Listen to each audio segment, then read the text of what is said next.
Hello, AlexDidz, back at it again.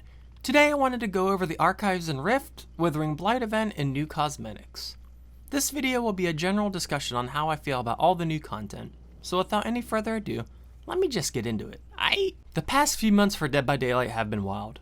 Between leaks with Ash and Ghostface, delay and issues with dedicated servers, which are still a very huge problem with the current game, and just recently the delay of the Withering Blight event, I've been a bit peeved.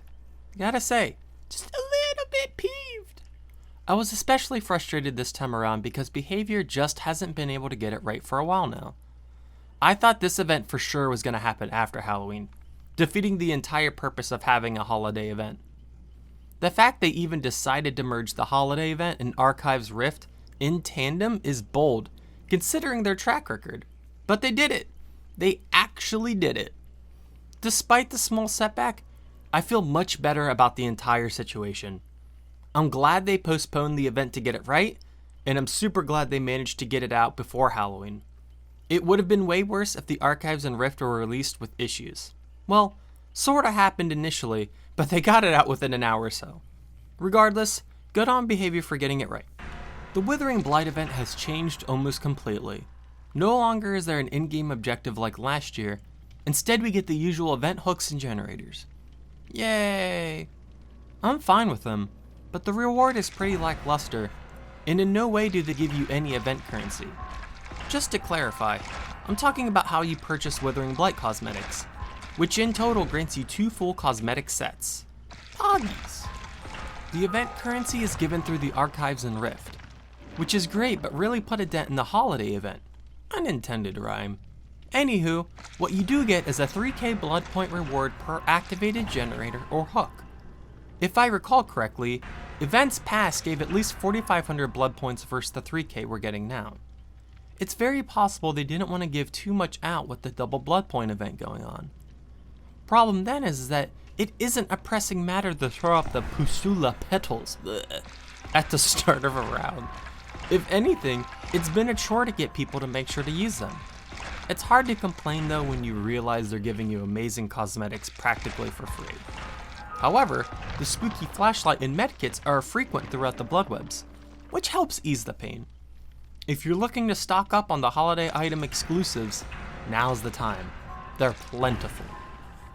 The cosmetics have been phenomenal, but when haven't they? Myers and Lori getting some new gear is wonderful.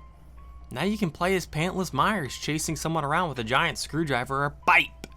Poggies. Really hoping to see some more licensed cosmetics in the near future. Looks like they're starting to cover some ground considering they've made it happen with the Pig and Detective Tap. Then soon after you've got the November Days collection, which again, is all phenomenal stuff. My personal favorite is the Jane cosmetics, because Jane is bae. The way the light hits the paint on these cosmetics are pretty sick in-game. Last but not least, the Withering Blight cosmetics picked up where they left off last year in terms of quality. The clown is my favorite, but it's all close. The hag looks insanely creepy, and the orange glass on the spear is a nice touch.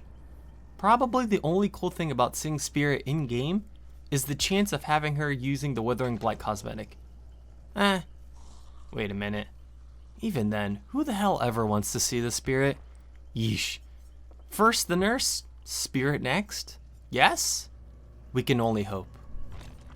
Now to the heart of the matter, the Archives and Rift. For a very affordable price, I think it was about $10 to get the premium track, you have a progression line of unlockable stuff.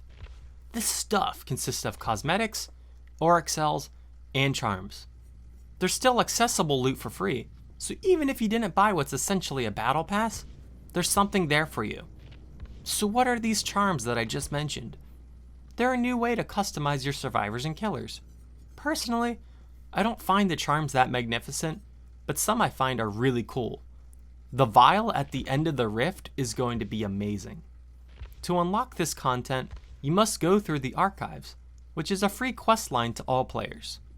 When completing tasks, you unlock rift fragments, which then goes into unlocking rewards in the rift. There's also all sorts of lore to unlock, if that's your thing. For me, I'm loving the quests. Some are simple, some are rather quite challenging. I love that it gets people to play different characters and perks than what they're used to, or what is considered meta. You also gain rewards for completing a section of the archives, which are called tomes. These will get rolled out as the weeks go on. While it's not a new game mode, the archives in Rift not only create new, fresh gameplay for everyone, it creates new achievements to attain that keeps veteran players such as myself invested, and gives blood points to new players looking to catch up and stay interested in the game.